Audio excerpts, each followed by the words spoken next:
Guys, Kempo back here. I'm in the work bus and I'm driving, so I'm running a little bit later than I usually am today, but that's not the point. Coming up this great weekend, I finished off Agatha, all along the Marvel series about Agatha the Witch from WandaVision, who is trying to regain her power, and she's partnered up with a bunch of other witches and a mystery teenager who seemingly is trying to find his power, but as you learn over time, spoilers, he is the reincarnation of Billy Maximoff, Wanda's child, but not reincarnation, more the soul or consciousness has inhabited this teenager's body, who had died before the events of the show started, just after WandaVision.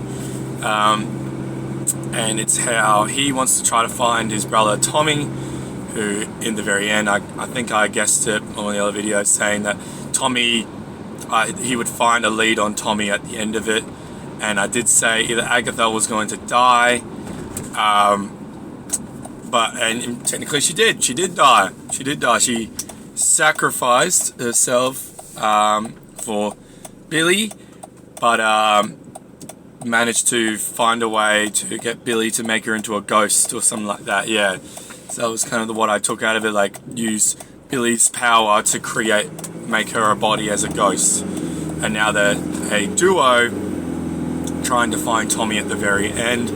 Turns out the Green Witch, Audrey, I can never remember her last name, is actress, is Death, but not Mistress Death like in the comics. Like, well, yes, but in this version she is the Green Witch Death, which is quite interesting, which I thought was pretty cool. What did I think of the show?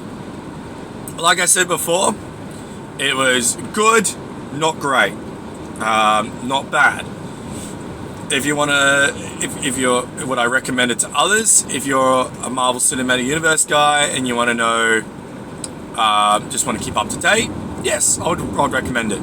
For your casual viewer who say, oh, is it worth jumping into this one? Probably say no. I'd say Agatha was a great character. She was interesting enough to keep watching. The teenager was, he became more interesting later on. I would say the best parts about the show were the twists, because sometimes I'm really clued on with the twists, but this time I actually didn't see the twist coming. I didn't know the other witch was going to be Death.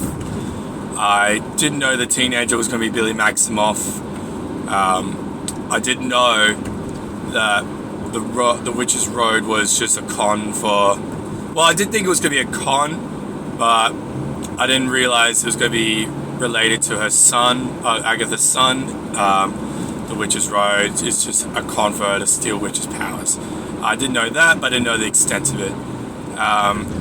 So you kind of like half knew the twist, but you didn't know the full extent of the twist. I did like the twist that Billy created the Witch's Road with his mind. I thought that was really cool. And I did like how the magic in the show was like genuine, crazy magic, not just basic toddler magic that we've been seeing before.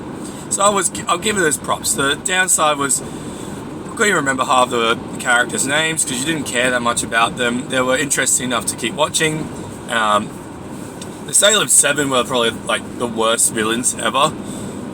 I think they genuinely did nothing. They did nothing for the show. They showed up, they looked creepy, and... Oh, don't mind that.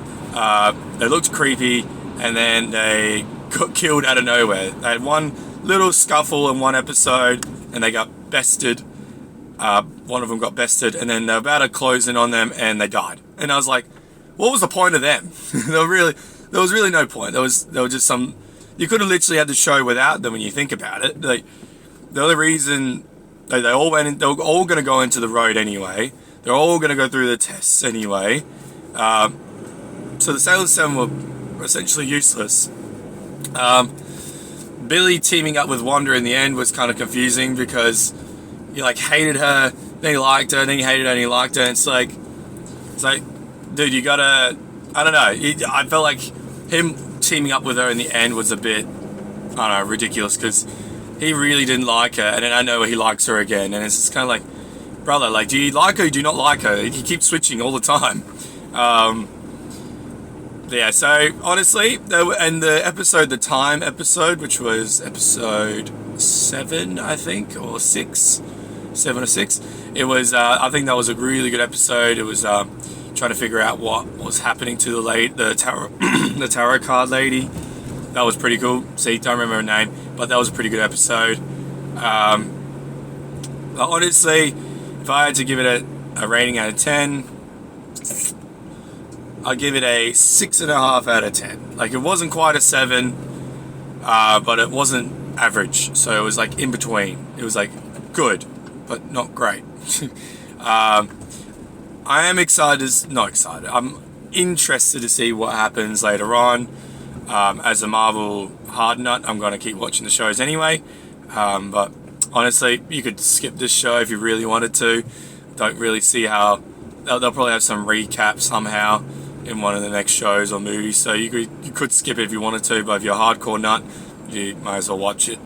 It's one of the better looking shows as well. I forgot to say that. But yeah, like overall, like I'm watching this side by side with the Penguin, and I'm like genuinely excited to watch the Penguin. And when Agatha's there, I'm like, oh yeah, better watch that new episode. That's the way I feel about it. But yeah, it's better. It's better than its other shows. So that's pretty good, I guess. But that's all I've got to say. Thank you as always, guys, and I'll catch you in the next episode.